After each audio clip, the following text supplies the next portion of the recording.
Thank you for listening to the Southern Gospel Journal podcast. My name is Daniel Mount, and I am joined today by Chris White. Good morning. Good morning, Daniel. How are you? Pretty good. How about you? Good. So I'm looking forward to telling your story today. And can we start going all the way back, with your background, where you're from and your testimony and how you discovered gospel music? Sure.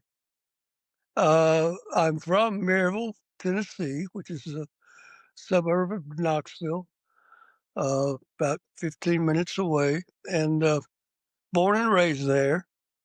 And really got started in gospel music as a kid at 9 years old. Hmm. When I was 9, I was in a church trio called the Hillcrest Trio. And we actually performed on the Mull Singing Convention, which in the Knoxville market was a very well-known, heavily watched television show every Sunday morning. And I did that show from the time I was 9 until about 12. There's three of us, three kids. And it was cool because we got to work with all the big boys. Back in that day, the big artists would come through town and they would stop and do the TV show on Sunday morning. And then a lot of times they could get to a date on Sunday morning as well if they were local enough. But we got to work with the major artists back at that time, the Blue Ridge Quartet, the Statesmen, uh, on and on. Really, Dixie Knights. Some people know Dixie Knights, some don't, but they were really strong back in that day.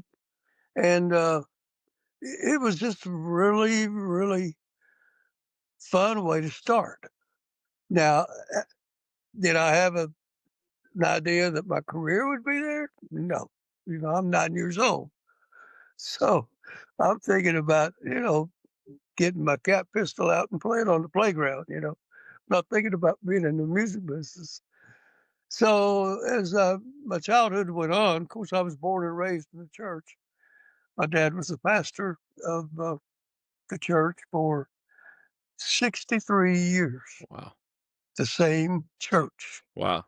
that he founded and died there. so so I was always in the middle of it. And when I was in high school, I got out there and got wild with everybody else. I went down the wrong road more than I went down the right. And it stayed that way until I was in my mid-20s. And life for me was I was I was open to anything. You wouldn't have known I was raised in the church. I'll put it Mhm. that way.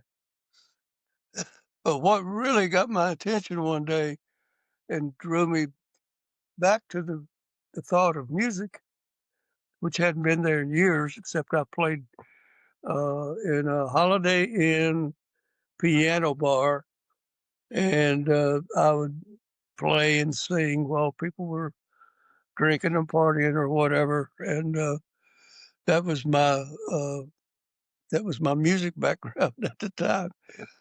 So I was living in Memphis where I'd taken a job with a company, and like I said, I was really out there on a limb. And I was sitting on my front porch of my condo one day, and I kept seeing this, and I was just sitting there having a drink like normal, and I kept seeing this bus come in and out of the subdivision. Finally, one day, that particular day, I thought, I'm going to go see what those guys do. Now, I got to preface this by saying God had been chasing me really hard. Mhm. And I just knew he was going to catch me sooner rather than later. Mhm. I could feel it. You know how you can feel uh, when he's got your attention. Mhm. He had my attention, Yeah. And I walked across the street and I said, "I see this bus coming in and out here all the time, and you're loading boxes in it." I said, "What is that all about?" And the guy said, "Well, we're a gospel music group." Hmm. I said, "Really?" Well, my mind automatically went back as far as 9 years old, and all the years in between when I had started singing. And so I said, "Well, who are you?" And he said, "London, Paris, and the Apostles." Oh my.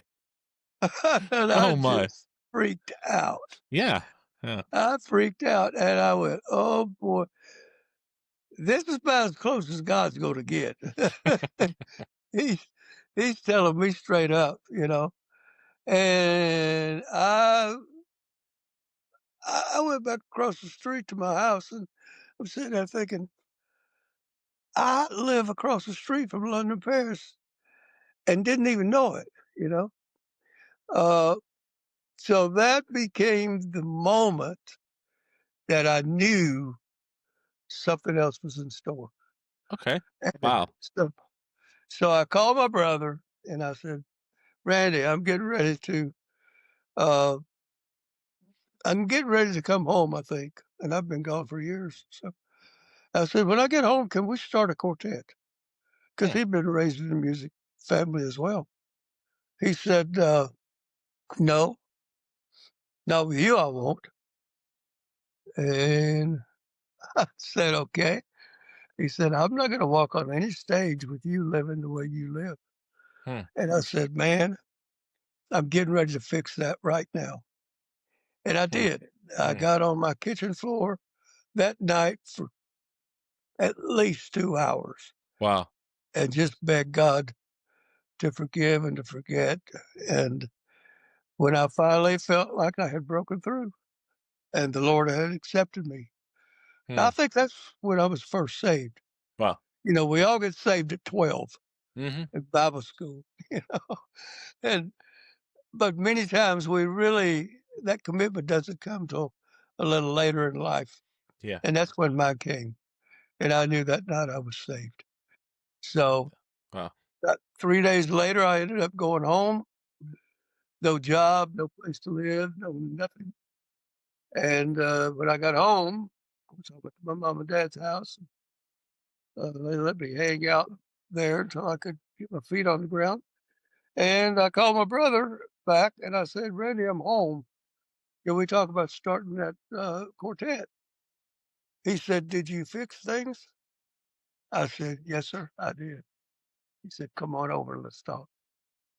Neat. That's how the group started that you mentioned to me earlier, the Songman. The songman. That's how that started. And again, never realizing the night we started that in his basement that it would be my life. That's neat. I would like to go back to when you were 9 for just a minute. Okay. I'm curious, like, in those interactions you had with the big groups as they came through Knoxville, were there any that were especially gracious or encouraging or left a really good impression on you, in those days? Left a really good impression in your interactions with them? Daniel, I can honestly say all of them were. That's neat. All of them were. And maybe part of that was because we were kids. We were not threatening in any way, but they encouraged us to, if we loved what we were doing, and they could tell we did, to keep doing it. Just keep it as part of your life. They they were all encouraging. I can't think of one that wasn't. Wonderful.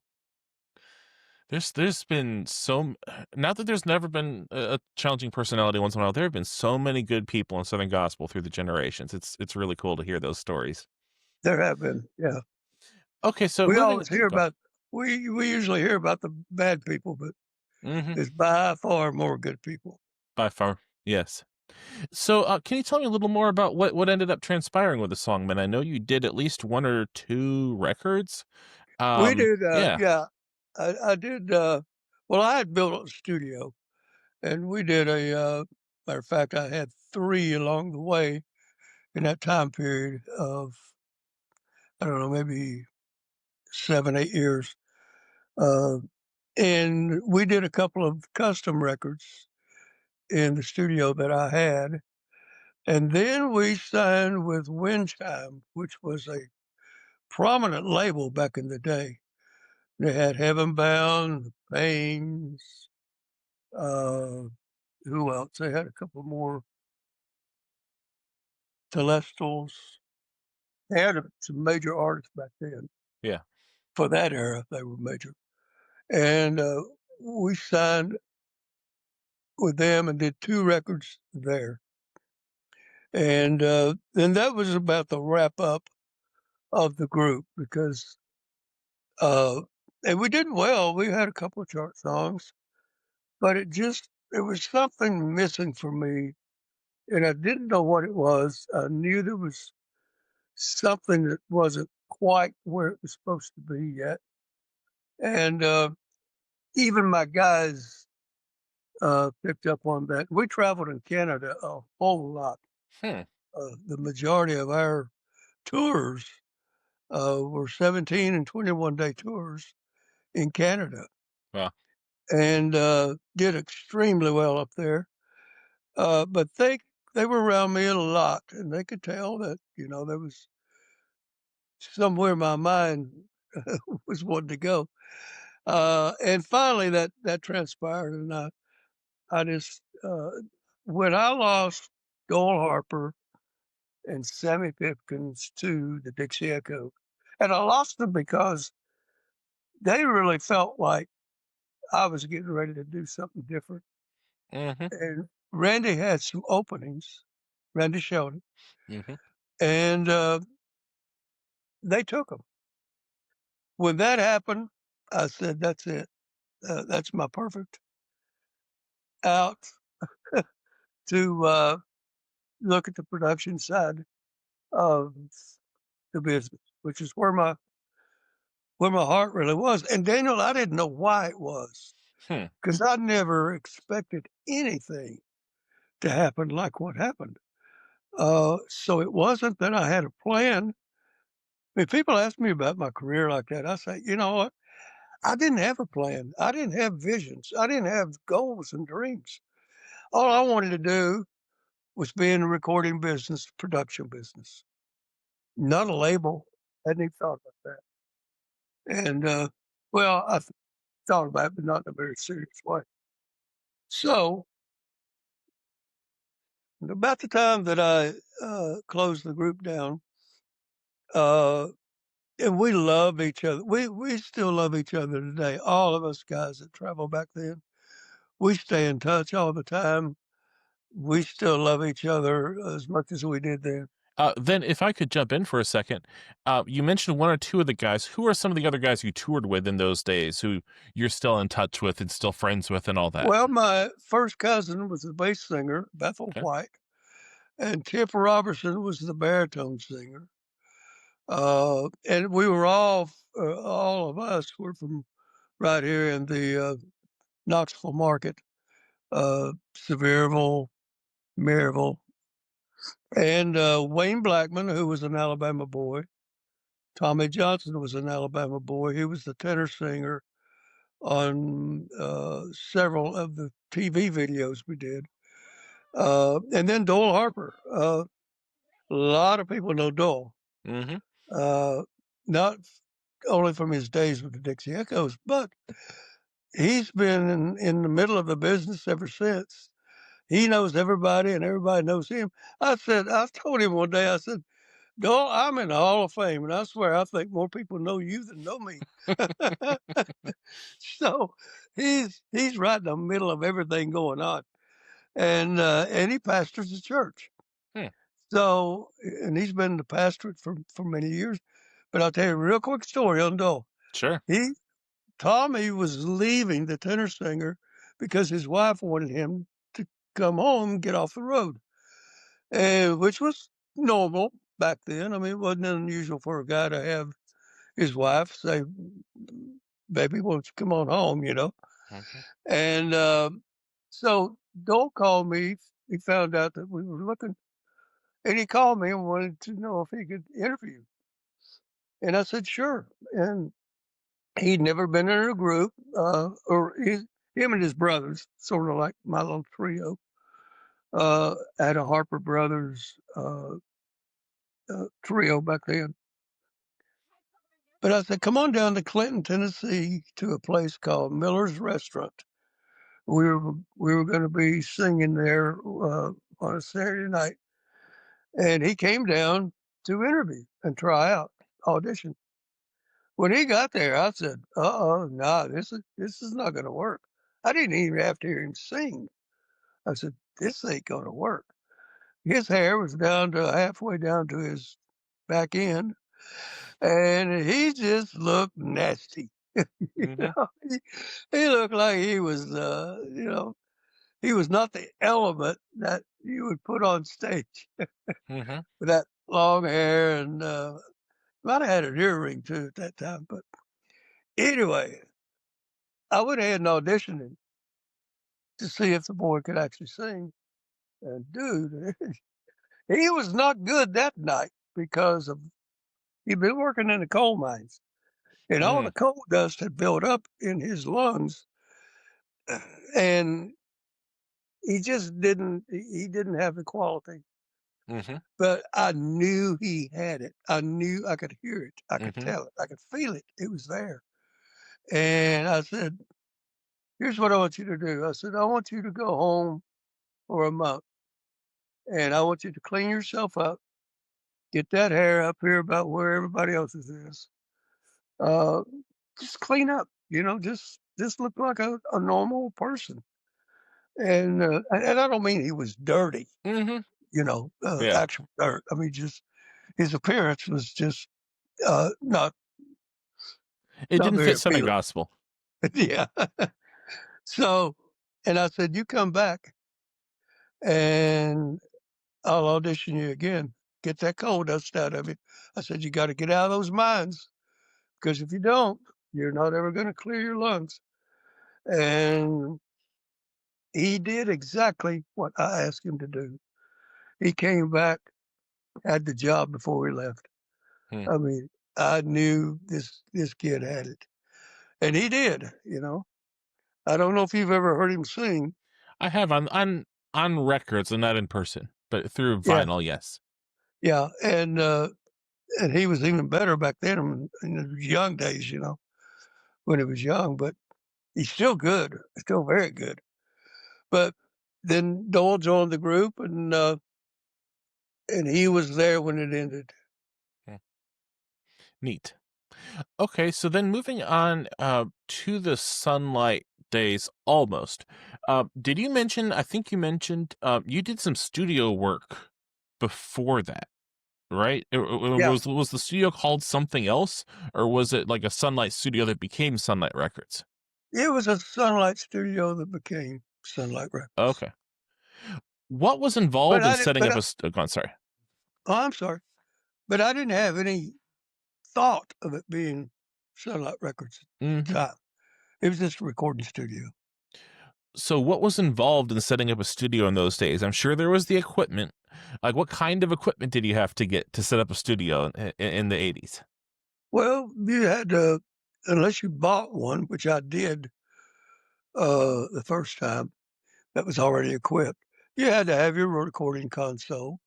You had to have your multi-track machine, which back then I started out with a 16-track 2-inch.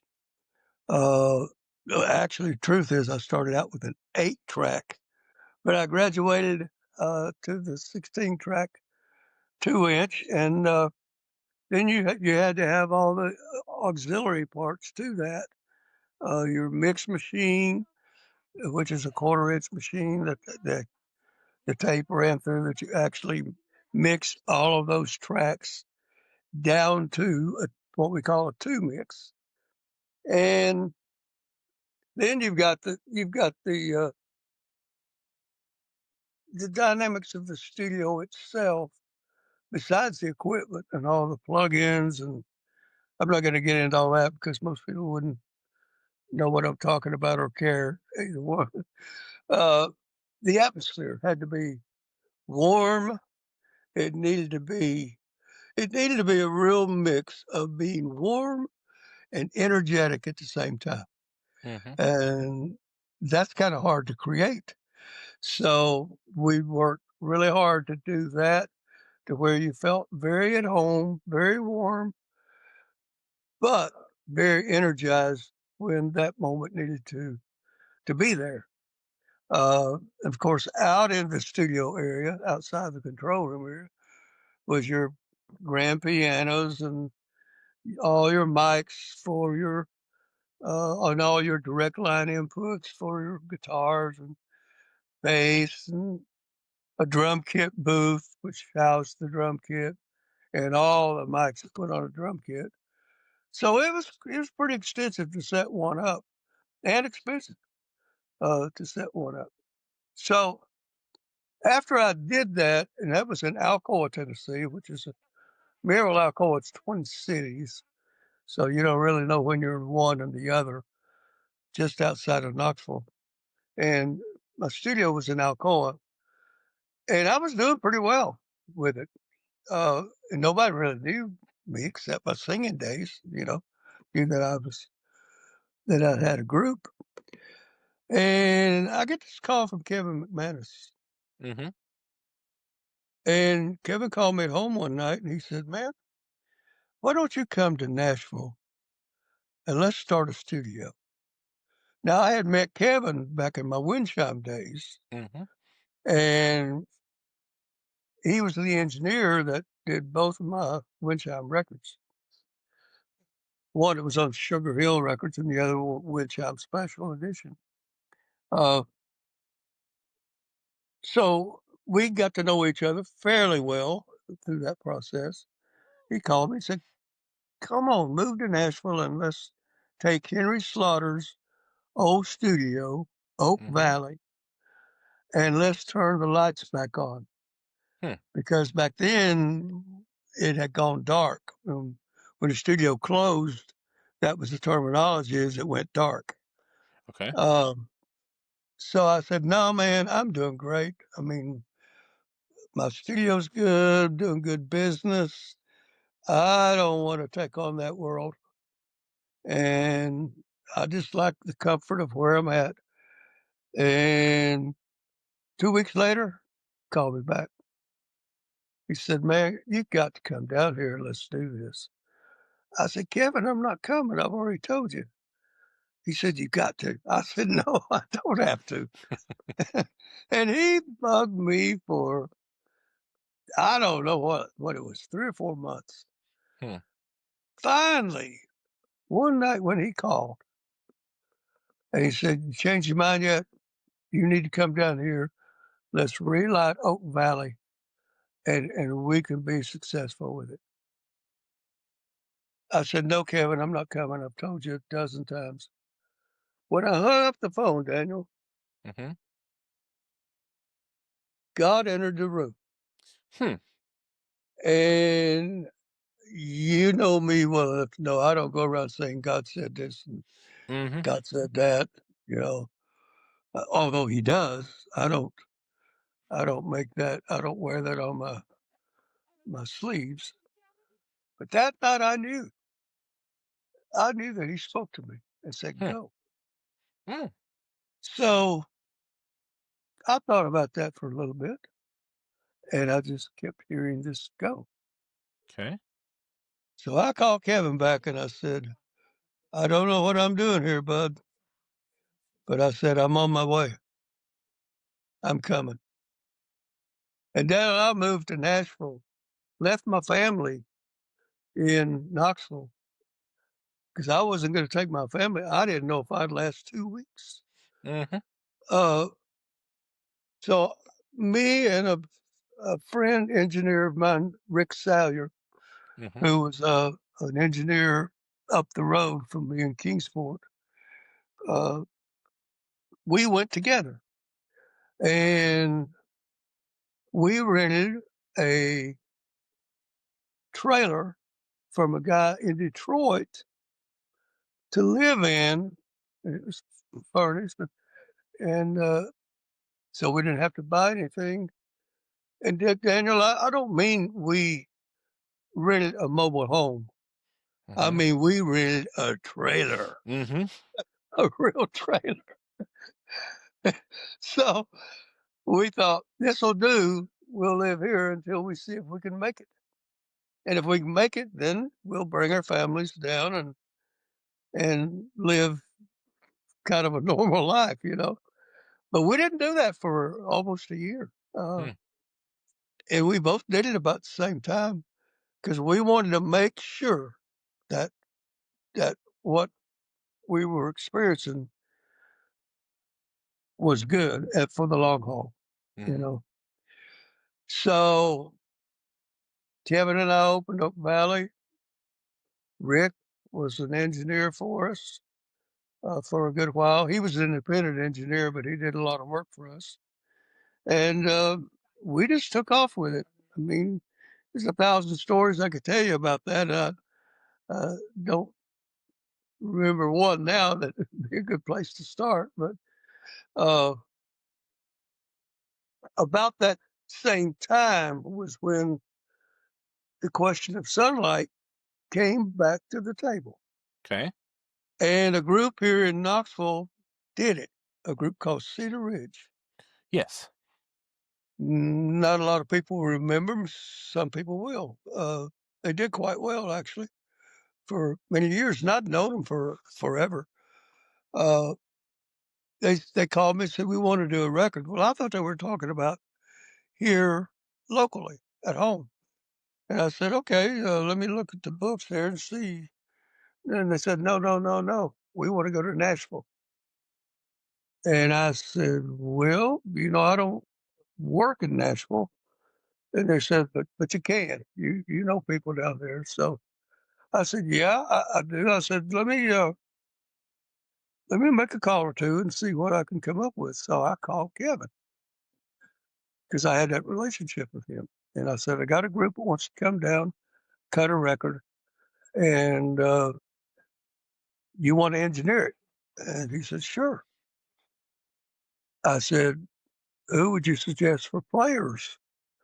And he said, "I'd call Gary Prim and get Gary to set up all the musicians you want for the session.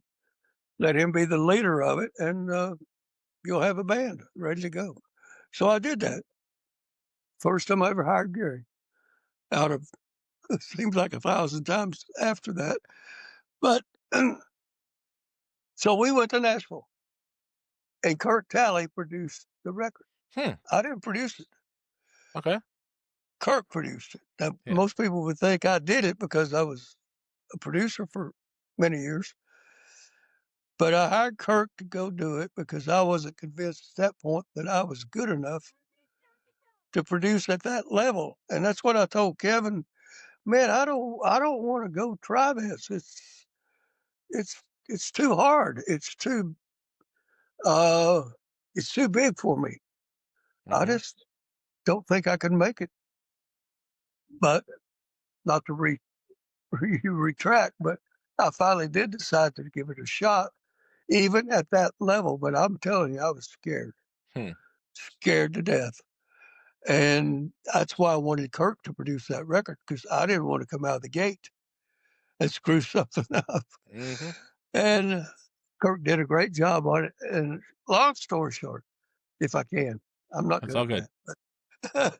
But uh, we released the first single on that record, and it went to number 21 in the nation. Hmm. And Daniel, here is a group that nobody's ever heard of, Yeah. a label nobody's ever heard of, the owner of that label who nobody's ever heard of. The Mhm. only familiarity the market would have had was the name Kurt Talley. Yeah. And that was the only thing in that whole structure that would have been familiar uh, to the public environment. So we did that. It became successful. And all of a sudden, my phone rings and it's Steve French with the Kingdom Heirs. Mhm. Steve said in his twang, "Ah, golly, if you can do it for him, you can do it for me." I said I said, "Steve, I don't even know what I did." I said, "We cut a record. I had Kirk produce it. I hired a little girl named Sonia Goff Nolan to do radio because I didn't know anything about radio. I didn't even know how to press a 45. Hmm. And Sonia did all of that for me. We released it to radio. She worked the single, promoted it, and voila, we have a hit. I said, "That's all I can tell you. I don't even know what I did." So he said, "Well, let's do that same thing over, just the way you did it for Cedar Ridge." I said, "Okay, we'll do it." And we did exactly the same way.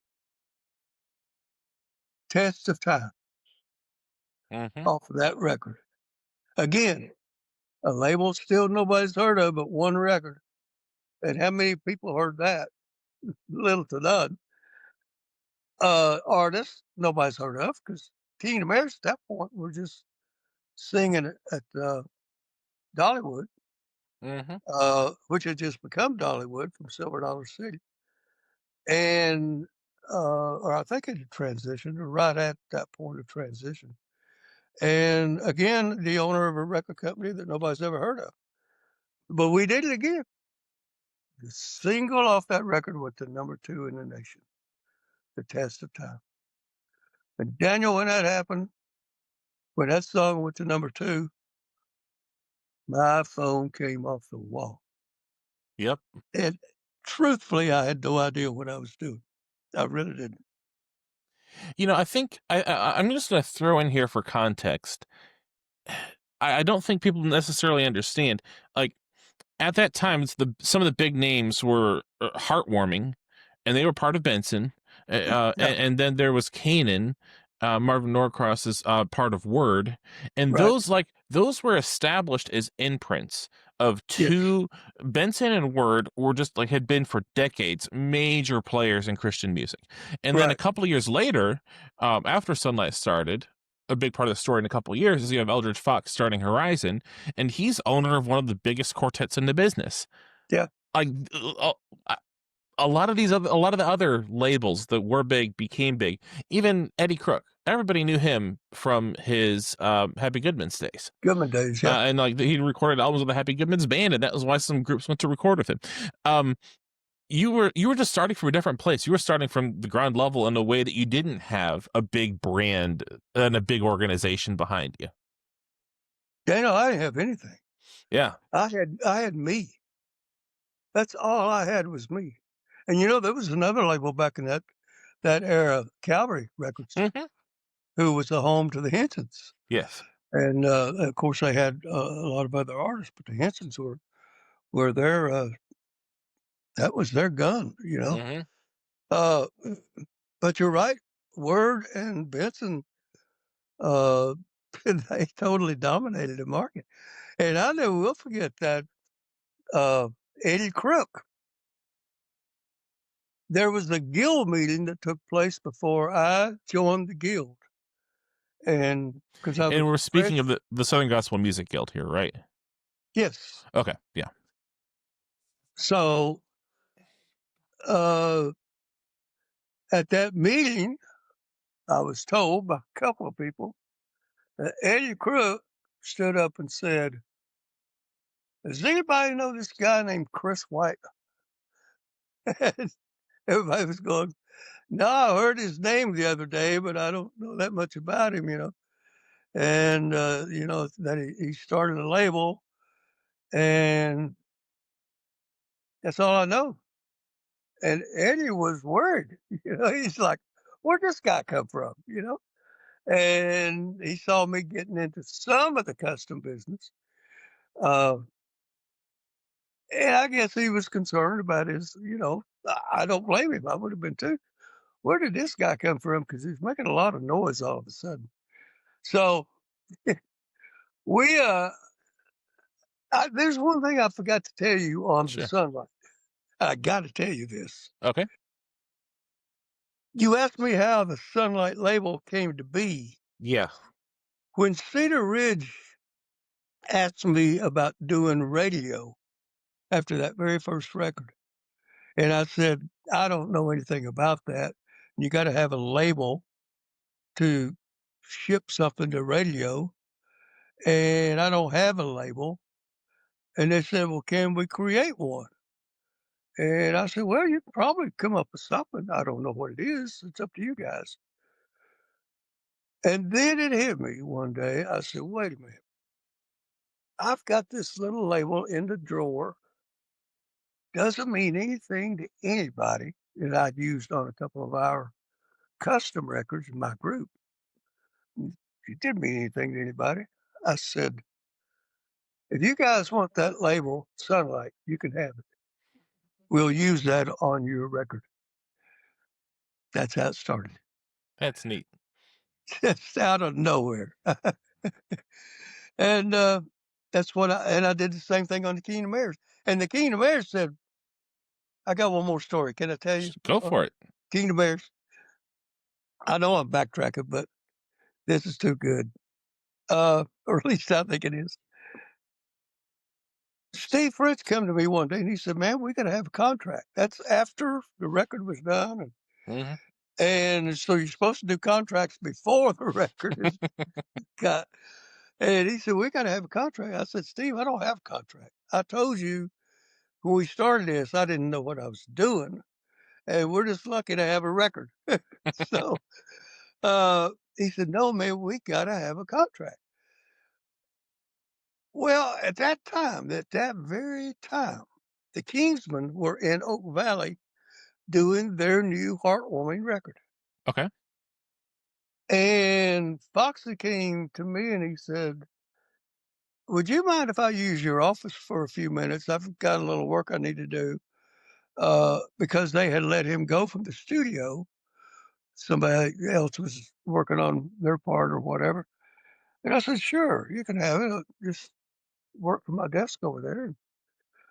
So he set his stuff up. He set his briefcase up and opened the briefcase.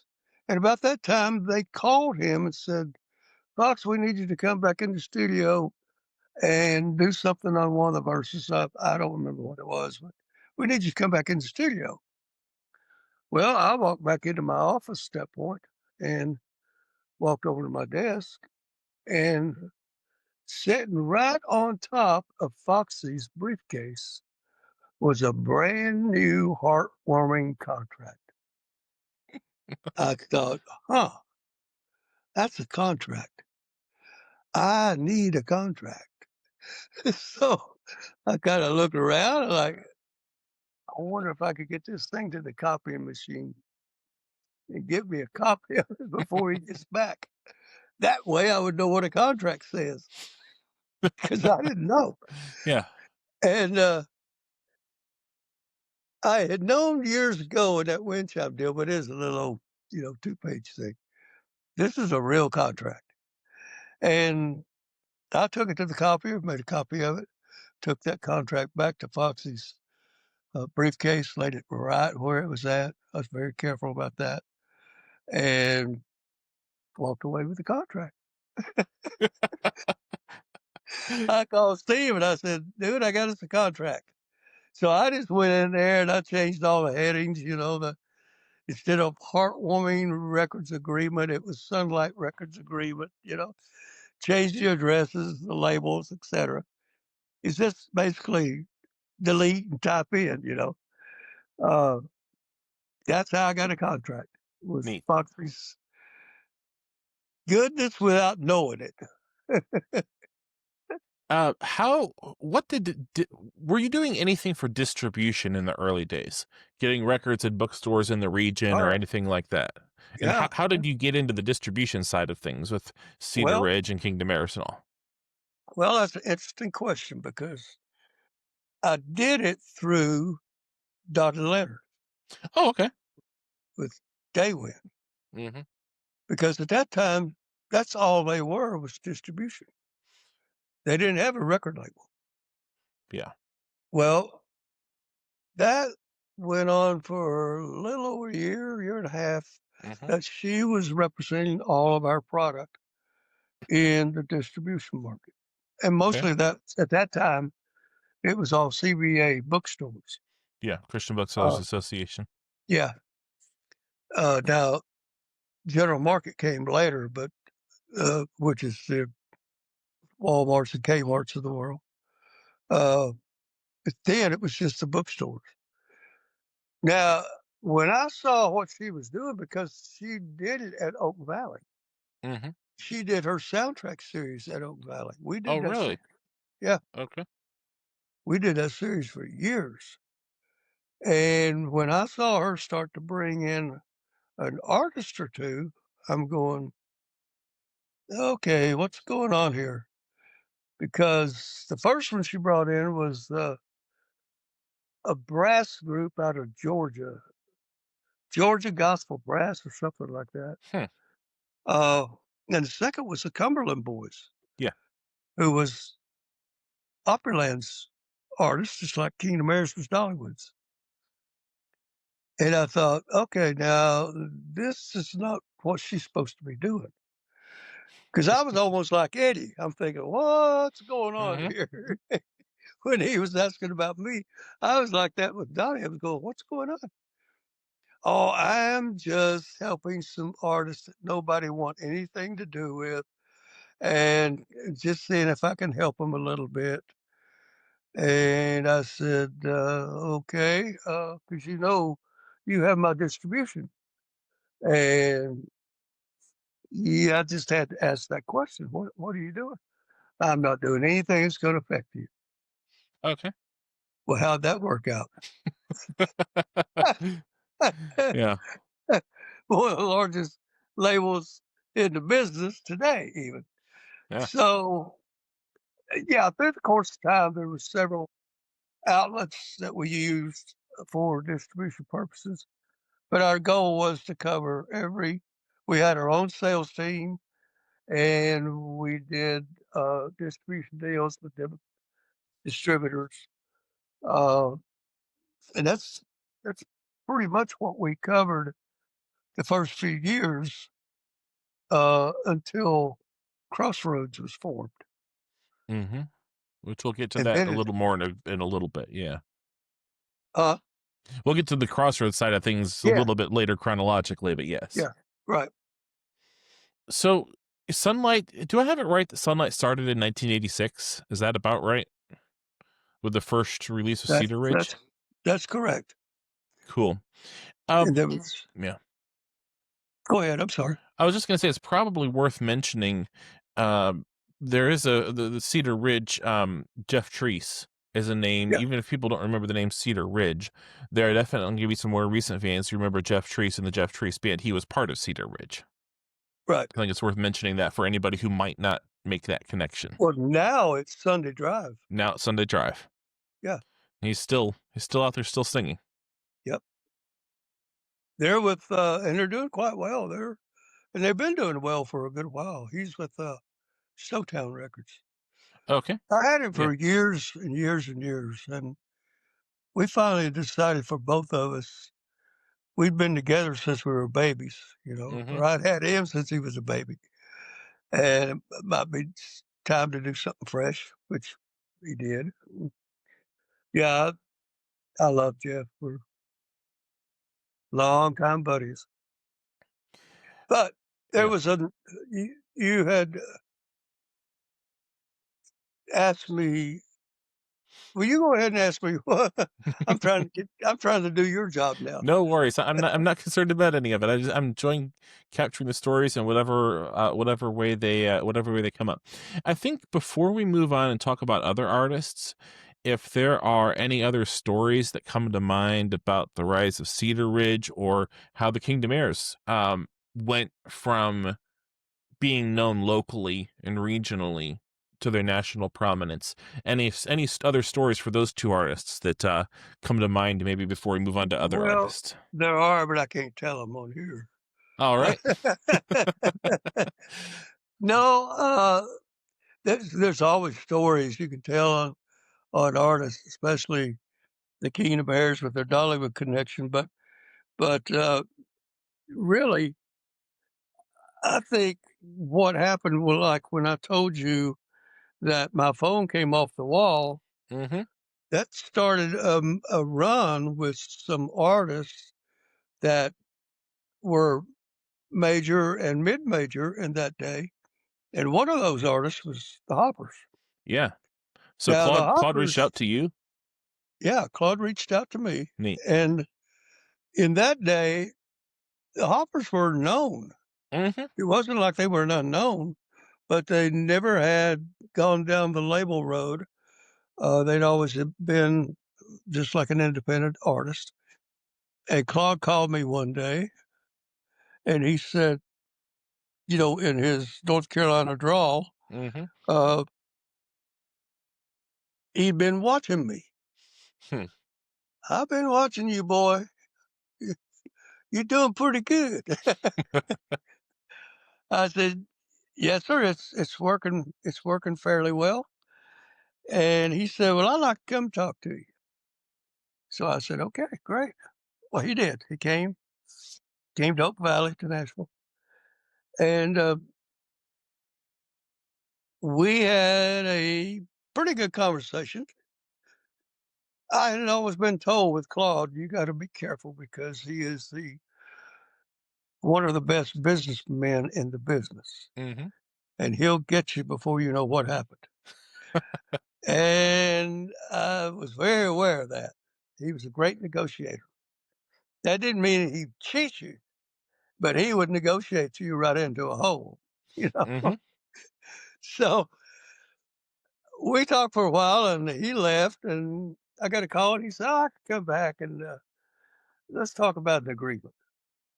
Can you send me something to look at?" I said, "Sure." So I did. I fixed up a contract, sent it to North Carolina, let him read through it. He came back to Nashville, the group did, and he sat down in my office that day, and he had the contract in his hand, and he was looking down at it, and he was just reading through some of it, and it got to the price point of the cassette units. Mhm. At that point, cassettes all we had. I don't think we had CDs on that first one. I'd have I don't think we did. That's been a long time ago. So I think several of the early ones were at least reissued on CD, but that's not to say they were CD on day one. Because I have like right. a two for one, two albums on one CD of a couple of the Yeah. earliest Sunlight Hoppers releases. But Yeah, that's not to say they're CDs on day one. we did some of that. Yeah. Yeah. So I'm talking about cassette in this particular case. And he said, son, is that the best you can do? He was talking about the price point. Mhm. So I looked down at that, Daniel, and I said, you know what? I'm either going to stand my ground now, or I'm going to be backing up all my life. Mhm. Because if I let him get me now, he's going to get me the next time and the Mhm. next time. So I looked at him and I said, yes, sir. That's the best I can do. Didn't say a word. He just looked back down at the contract. About 30, 40 seconds goes by. He looked back up at me, staring me straight in the eye. He said, "I want to ask you one more time. Is that the best you can do?" I said, "Yes, sir, it is." He said, "Add a nickel to it." I Wow. said, "What? What?" He said, "Add a nickel to it." He said, "I want to be fair to you, son." And I thought, man, if I'd have known that, I'd have gone in a lot higher than I did. Yeah. So anyway, that was some of the storylines and getting the label up and going and running and uh, being in the beginning what it turned into for the next 35, 40 years. Yeah. So, were you exclusively based out of Nashville until things started merging together with Horizon to form Yeah. Crossroads in the 90s? Or did you have a period being back in Knoxville No, first? I was strictly Nashville. Cool. I had sold the studio here in Knoxville and I was totally out of that. So I was committed to Oak Valley and building those labels. We had it was an artist that got a lot of attention from a lot of people called the Magruder's Yes. uh, back in that day, and they were a United Pentecostal Mhm. artist. UPC is what they Yep. were called. And I'd never worked with a real Pentecostal group at that point. Mhm. Uh, It's a bit of a different but world. it's a different world, and I had to learn that fast. So we did, and we had a lot of success. Carol's writing, the group's performance, but that didn't happen. The performance didn't happen until later on, and I'll tell you how it happened if you want to hear it. I do. Uh, we'd done about 2 records on them, I guess, and had, good chart success. Carol was writing some good songs, and we decided to take Kevin and I decided to take him to Jonesboro, Arkansas, uh, to the Forum out there and do a live video. Okay. Now, again, something you may or may not know is we had our own video audio truck back in Hmm. that day. I It's didn't know called that. Mobile. It's called Mobile One. Okay. And Kevin was behind the creating of that truck, an old guy in North Carolina that loved the music industry, and he had a concert hall up on a mountain over there, and he wanted a video truck, and Kevin built it. Hmm. So we took that truck and did that Magruder concert that night. First time they'd ever been on video. Well, I'm sitting there in halfway through the rehearsals because we're set, just going through the rehearsal part now. And I noticed Priscilla, she was on stage in the rehearsals and she was holding that mic stand just like this right here. Mhm. And you could almost sense in her that she was wanting to let go, Yeah. but didn't. She Okay. held on for security. It was her Yeah. security blanket. And I just stopped in right in the middle. And they told this story at her funeral, by the way. Hmm. I stopped right in the middle of the rehearsal and I said, wait a minute. I want to talk to Priscilla about making a change. So I went up on stage and started talking to her. And of course, she was scared to death anyway. She didn't know what I was. Was I upset or something? No, I just want us to try something. And I said, I want you to take that mic off of that stand and set it way back here behind you. And don't you touch that mic stand the whole night. Hmm. So I said, when you come on stage tonight, when it's live and real, you take that mic off that stand, get it behind you, and don't put it back on. You command this stage. It's yours. And I knew it was going to be her and Carol's, Mhm.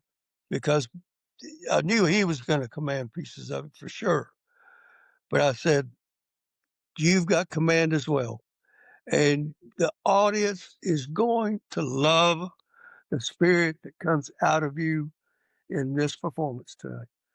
And now I'm telling you what, that building, there was not a brick left standing. Yeah. I mean, she tore the place up.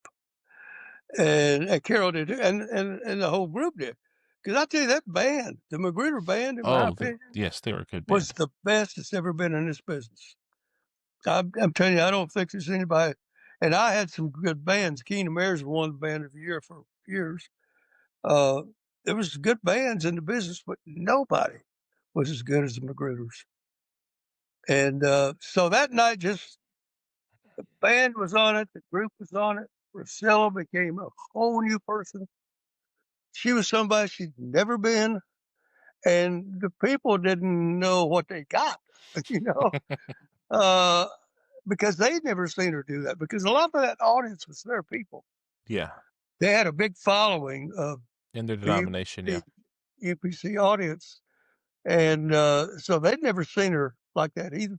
And I think that's why they told the story at her funeral was that she really changed the direction of that group and became a real partner with Carol from the platform. So it wasn't just Carol carrying the McGreers anymore, it was Priscilla as well. Yes. I would like I think we're pretty near an hour, so I think we might wrap up fairly soon and just pick up the story next time we have a chance to talk again. But I do wanna follow up on one of the artists we were already talking about because it'll make more sense as part of this conversation than tying it into something else, and that is, I believe you were still working with the Hoppers at the point that Greg Bentley left and Kim, Yeah, Dean's wife, left the Greens to join the Hoppers. And that was yeah, kind of a big thing. And then they started having some big radio success too.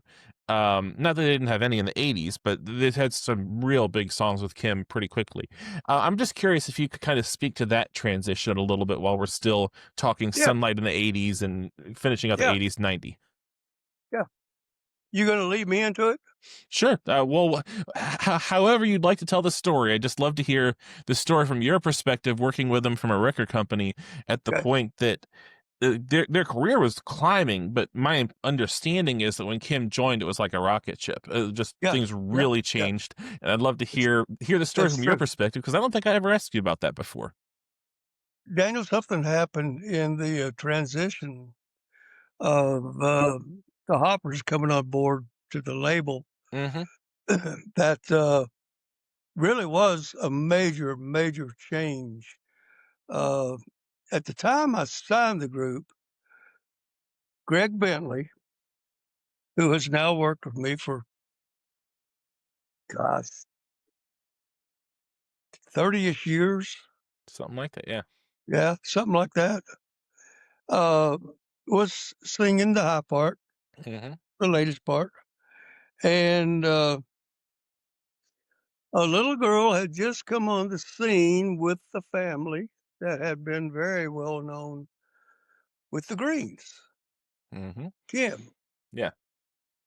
Now, Kim and Dean got married. Yeah.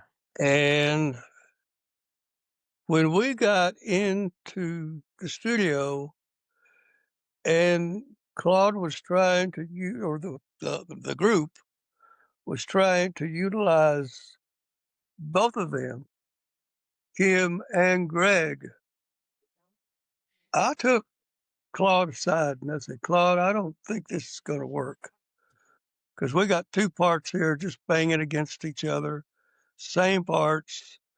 And I just feel better if you choose one or the other.